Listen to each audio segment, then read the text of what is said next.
बुढ़ापा बहुधा बचपन का पुनरागमन हुआ करता है। बूढ़ी काकी में जीवा स्वाद के सिवा और कोई चेष्टा शेष न थी और न अपने कष्टों की ओर आकर्षित करने का रोने के अतिरिक्त दूसरा कोई सहारा है। समस्त इंद्रियां, नेत्र, हाथ और पैर जवाब दे चुके थे। पृथ्वी पर पड़ी रहती और जब घर वाले कोई बात उनकी इच्छा के प्रतिकूल करते या भोजन का समय टल जाता, उसका परिमाण पूर्ण न होता अथवा बाजार से कोई वस्तु आती और उन्हें न मिलती तो रोने लगती थी। उनका रोना सिसकना साधारण न था, वह गला फाड़ फाड़ कर रोती थी। उनके पतिदेव को स्वर्ग सिधारे कालांतर हो चुका था। बेटे तरुण होकर चल बसे थे। अब एक भतीजे के सिवाय और कोई न था। उस भतीजे के नाम उन्होंने अपनी सारी संपत्ति लिख दी थी। भतीजे ने संपत्ति लिखाते समय तो खूब लंबे चौड़े वादे किए, परंतु वे सब वादे कुली डिपो के दलालों के दिखाए हुए सब्ज बाग थे। यद्यपि उस संपत्ति की वार्षिक आय 150-200 रुपए से कम न थी, तथापि बूढ़ी काकी को पेट भर भोजन भी कठिनाई से मिलता था। इसमें उनके भतीजे पंडित बुद्धिराम का अपराध था अथवा उनकी अर्धांगिनी श्रीमती रूपा का, इसका निर्णय करना सहज नहीं। बुद्धिराम स्वभाव के सज्जन थे, किंतु उसी समय तक जब तक कि उनके कोष पर कोई आंच न आए। रूपा स्वभाव से तीव्र थी सही, पर ईश्वर से डरती थी। अतः बूढ़ी काकी को उसकी तीव्रता उतनी न खलती थी जितनी बुद्धिराम की भलमनसाहत। बुद्धिराम को कभी कभी अपने अत्याचार का खेद होता था। विचारते कि इस संपत्ति के कारण मैं इस समय भला मानुष बन बैठा हूँ। यदि मौखिक आश्वासन और सूखी सहानुभूति से स्थिति में सुधार हो सकता तो उन्हें कदाचित कोई आपत्ति न होती, परंतु विशेष व्यय का भय उनकी सचेष्टा को दबाए रखता था। यहाँ तक कि यदि द्वार पर कोई भला आदमी बैठा होता और बूढ़ी काकी उस समय अपना राग गलापने लगती तो वह आग हो जाते और घर में आकर जोर से डांटते। लड़कों को बुढ़ों से स्वाभाविक विद्वेष होता ही है, और फिर जब माता पिता का यह रंग देखते तो बूढ़ी काकी को और भी सताया करते। कोई चुटकी काट कर भागता, कोई उन पर पानी की कुल्ली कर देता। काकी चीख मार कर रोती, परंतु यह बात प्रसिद्ध थी कि वह केवल खाने के लिए रोती हैं। अतः उनके संताप और आर्तनाद पर कोई ध्यान न देता। हाँ, काकी कभी क्रोधातुर होकर बच्चों को गालियां देने लगती तो रूपा घटनास्थल पर अवश्य आ पहुंचती। इस भय से काकी अपनी जिह्वा कृपाण का कदाचित ही प्रयोग करती थी। यद्यपि उपद्रव शांति का यह उपाय रोने से कहीं अधिक उपयुक्त था। संपूर्ण परिवार में यदि काकी से किसी को अनुराग था तो वह बुद्धिराम की छोटी लड़की लाडली थी। लाडली अपने दोनों भाइयों के भय से अपने हिस्से की मिठाई चवेना बूढ़ी काकी के पास आकर खाया करती थी। यही उसका रक्षागार था, और यद्यपि काकी की शरण उनकी लोलुपता के कारण बहुत महंगी पड़ती थी, तथापि भाइयों के अन्याय से कहीं सुलभ थी। इसी स्वार्थानुकूलता ने उन दोनों में प्रेम और सहानुभूति का आरोपण कर दिया था। रात का समय था। बुद्धिराम के द्वार पर शहनाई बज रही थी और गांव के बच्चों का झुंड विस्मयपूर्ण नेत्रों से गाने का रसास्वादन कर रहा था। चारपाइयों पर मेहमान विश्राम करते हुए नाइयों से मुक्कियां लगवा रहे थे। समीप ही खड़ा हुआ भाट बिरदारवरी सुना रहा था और कुछ भावज्ञ मेहमानों के वाह वाह पर ऐसा खुश हो रहा था मानो इस वाह वाह का यथार्थ में वही अधिकारी है। दो एक अंग्रेजी पढ़े हुए नवयुवक इन व्यवहारों से उदासीन थे। वे इस गवार मंडली में शामिल होना अपनी प्रतिष्ठा के प्रतिकूल समझते थे। आज बुद्धिराम के बड़े लड़के सुखराम का तिलक आया है, यह उसी का उत्सव है। घर के भीतर स्त्रियां गा रही थी और रूपा मेहमानों के लिए भोजन के प्रबंध में व्यस्त थी। भट्टियों पर कड़ाह जड़े थे, एक में पूरियां कचौरियां निकल रही थी तो दूसरे में पकवान बन रहे थे। एक बड़े हंडे में मसालेदार तरकारी पक रही थी। घी और मसाले की क्षुधावर्धक सुगंधी चारों ओर फैली हुई थी। बूढ़ी काकी अपनी कोठरी में शोक में विचार की भांति बैठी हुई थी। वह स्वाद मिश्रित सुगंधी उन्हें बेचैन कर रही थी। वे मन ही मन विचार कर रही थी, संभवतः मुझे पूड़ियां न मिलेंगी। इतनी देर हो गई, कोई भोजन लेकर नहीं आया। मालूम होता है सब लोग भोजन कर चुके, मेरे लिए कुछ न बचा। यह सोचकर उन्हें रोना आया, परंतु अपशकुन के भय से वे रो न सकी। आहा, कैसी सुगंधी है, अब मुझे कौन पूछता है।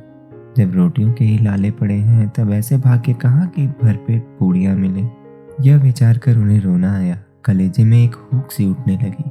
परंतु रूपा के भय से उन्होंने फिर मौन धारण कर लिया। बूढ़ी काकी देर तक इन्हीं दुखदायक विचारों में डूबी रही।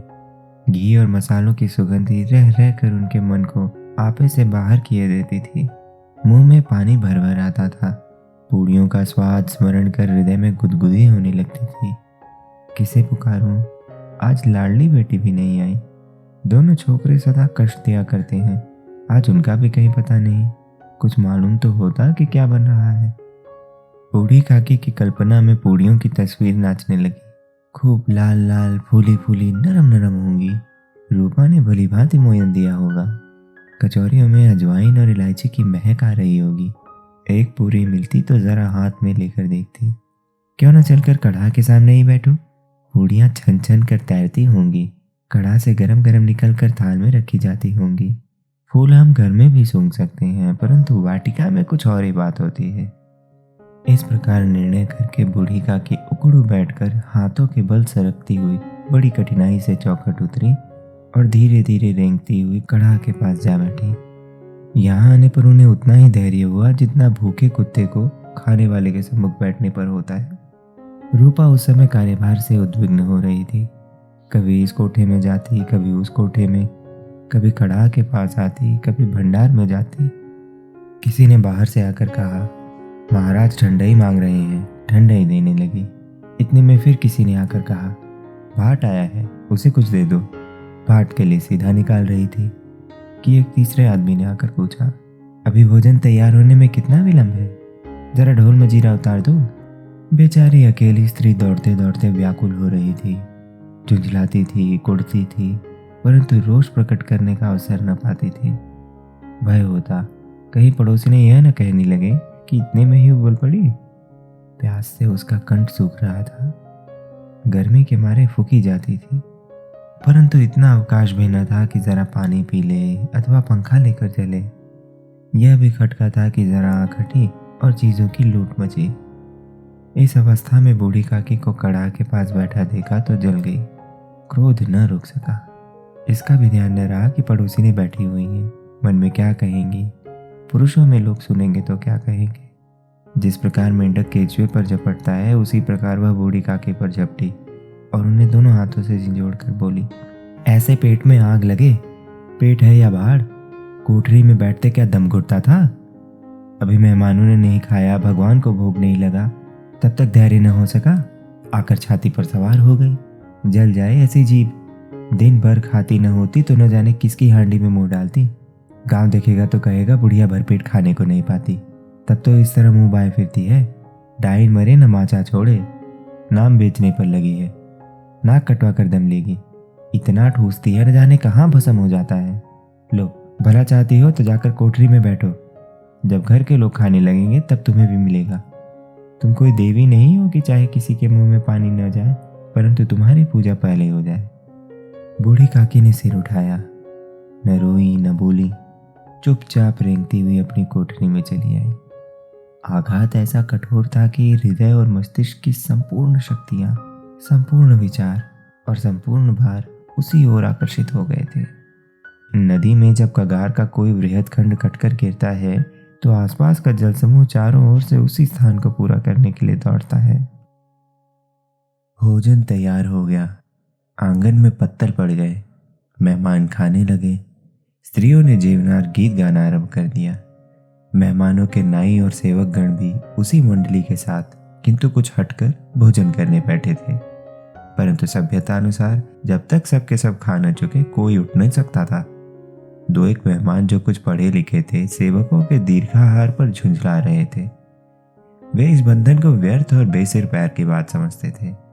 बूढ़ी काकी अपनी कोठरी में जाकर पश्चाताप कर रही थी कि मैं कहां से कहां आ गई। उन्हें रूपा पर क्रोध नहीं था, अपनी जल्दीबाजी पर दुख था। सच ही तो है, जब तक मेहमान लोग भोजन न कर चुकेंगे घर वाले कैसे खाएंगे। मुझसे इतनी देर भी नहीं रहा गया। सबके सामने पानी उतर गया। अब जब तक कोई बुलाने न आएगा न जाऊंगी। मन ही मन इसी प्रकार विचार कर वह बुलावे की प्रतीक्षा करने लगी, परंतु घी का रुचिकर सुवास बड़ा ही धैर्य परीक्षक प्रतीत हो रहा था। उन्हें एक एक पल एक एक युग के समान मालूम होता था। अब पत्थर बिछ गए होंगे, अब मेहमान आ गए होंगे, लोग हाथ पैर धो रहे हैं, नाई पानी दे रहा है, मालूम होता है लोग खाने बैठ गए, जेवनार गाया जा रहा है। यह विचार कर वह मन को बहलाने के लिए लेट गई और धीरे धीरे एक गीत गुनगुनाने लगी। उन्हें लगा मुझे गीत गाते देर हो गई, क्या इतनी देर तक लोग भोजन ही कर रहे होंगे? किसी की आवाज सुनाई नहीं देती। अवश्य ही लोग खा पी कर चले गए, मुझे कोई बुलाने नहीं आया। रूपा चिढ़ गई है, क्या जाने न बुलाए, सोचती हो कि अपने आप ही आवेंगी। वह कोई मेहमान तो है नहीं जो उन्हें जाकर बुलाऊं। बूढ़ी काकी चलने को तैयार हुई। यह विश्वास कि 1 मिनट में पूड़ियाँ और मसालेदार तरकारियाँ सामने आएंगी उनकी स्वाद इंद्रियों को गुदगुदाने लगी। उन्होंने मन में तरह तरह के मंसूबे बांधे। पहले तरकारी से पूड़ियाँ खाऊंगी, फिर दही शक्कर से, कचौरियाँ रायते के साथ मज़ेदार मालूम होंगी। चाहे कोई बुरा माने चाहे भला, मैं तो मांग मांग कर खाऊंगी। यही न लोग कहेंगे कि इन्हें विचार नहीं। कहा करें, इतने दिनों के बाद पूड़ियाँ मिल रही हैं तो मुंह जूठा करके थोड़े उठ जाऊंगी। वह उकड़ू बैठकर हाथों के बल खिसकती आंगन में आ गई। परंतु हाय रे दुर्भाग्य, अभिलाषा ने अपने पुराने स्वभाव के अनुसार समय की मिथ्या कल्पना की थी।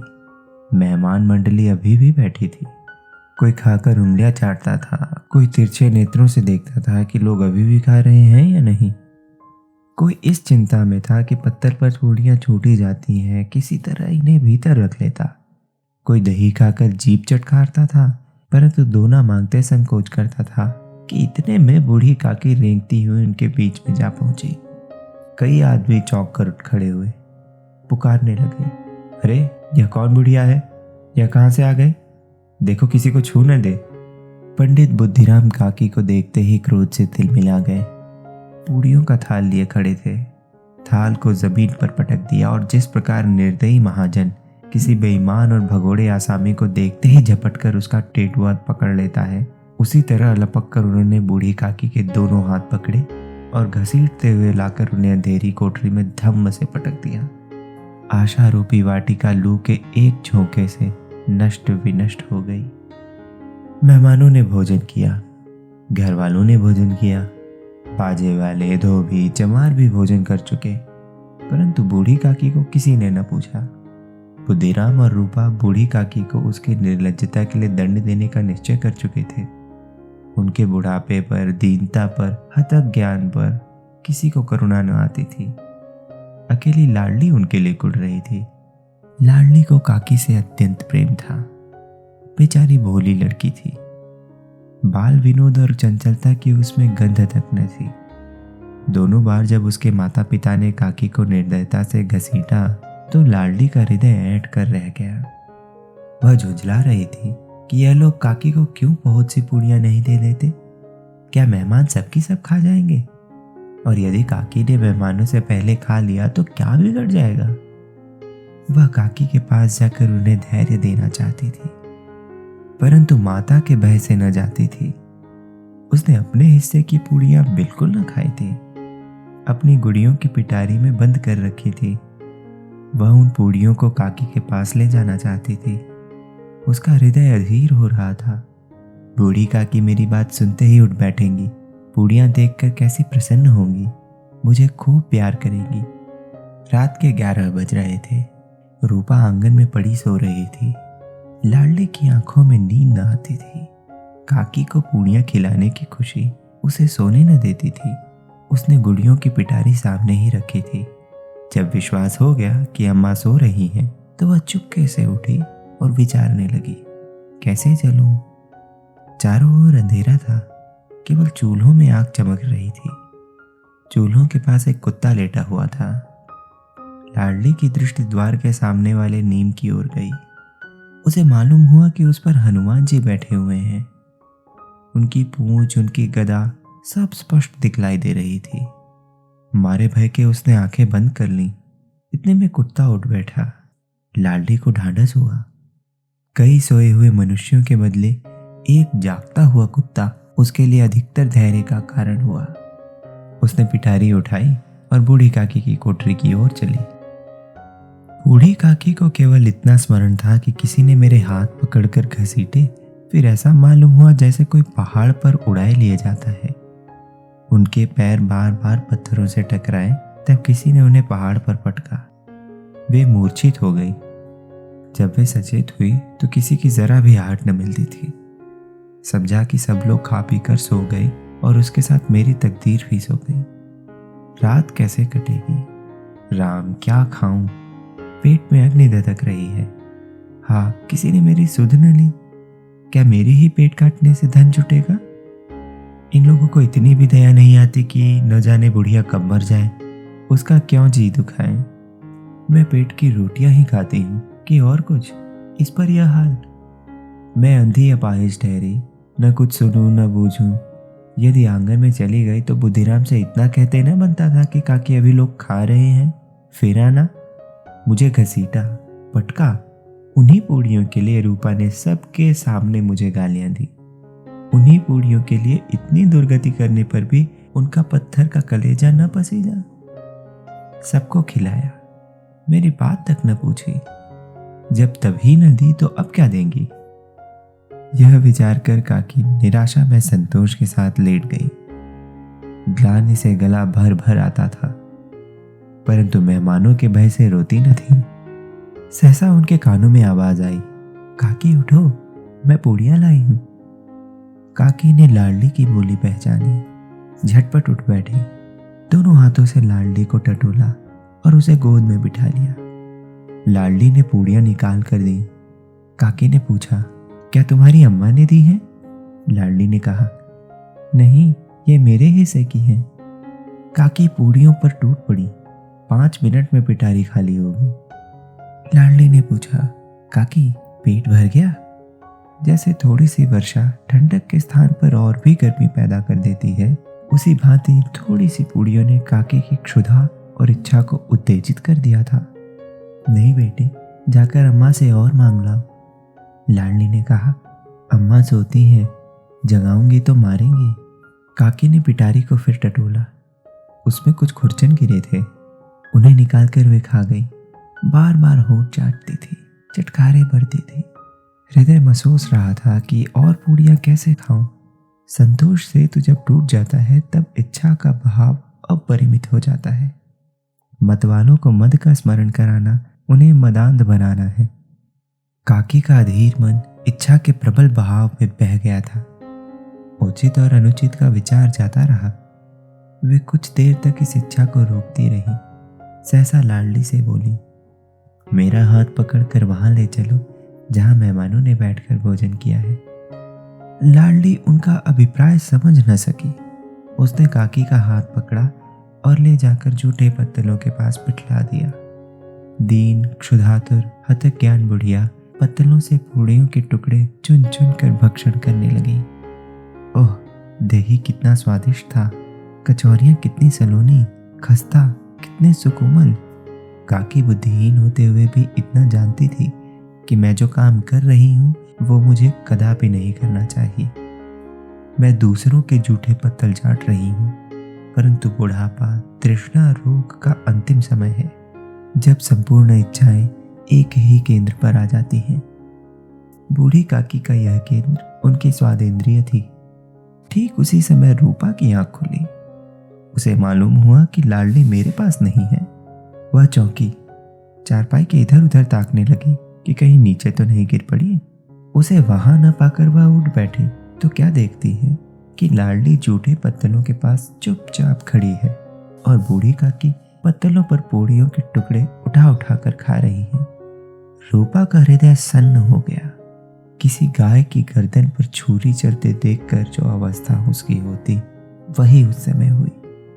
एक ब्राह्मणी दूसरों का जूठा पत्तल टटोले, इससे अधिक शोकमय दृश्य असंभव था। पूड़ियों के कुछ ग्रासों के लिए उसकी चचेरी सास ऐसा पतित और निकृष्ट कर्म कर रही है। यह वह दृश्य था जिसे देखकर देखने वालों के हृदय कांप उठते हैं। ऐसा प्रतीत होता मानो जमीन रुक गई, आसमान चक्कर खा रहा है, संसार पर कोई नई विपत्ति आने वाली है। रूपा को क्रोध न आया, शोक के सम्मुख क्रोध कहाँ? करुणा और भय से उसकी आंखें भर आई। इस अधर्म के पाप का भागी कौन है? उसने सच्चे हृदय से गगनमंडल की ओर हाथ उठाकर कहा, परमात्मा, मेरे बच्चों पर दया करो। इस अधर्म का दंड मुझे मत दो, नहीं तो हमारा सत्यानाश हो जाएगा। रूपा को अपनी स्वार्थपरता और अन्याय इस प्रकार प्रत्यक्ष रूप में कभी नहीं दिखाई पड़ा था। वह सोचने लगी, हाय कितनी निर्दयी हूं मैं। जिसकी संपत्ति से मुझे 200 रुपया वार्षिक आय हो रही है, उसकी यह दुर्गति, और मेरे कारण। हे दयामय भगवान, मुझसे भारी चूक हुई, मुझे क्षमा करो। आज मेरे बेटे का तिलक था, सैकड़ों मनुष्यों ने भोजन पाया, मैं उनके इशारों की दासी बनी रही, अपने नाम के लिए सैकड़ों रुपए व्यय कर दिए, परंतु जिसकी बदौलत हजारों रुपए खाए, उसे इस उत्सव में भी भरपेट भोजन न दे सकी।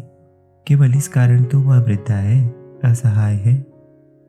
रूपा ने दिया जलाया, अपने भंडार का द्वार खोला और एक थाली में संपूर्ण सामग्रियां सजाकर लिए हुए बूढ़ी काकी की ओर चली। आधी रात जा चुकी थी।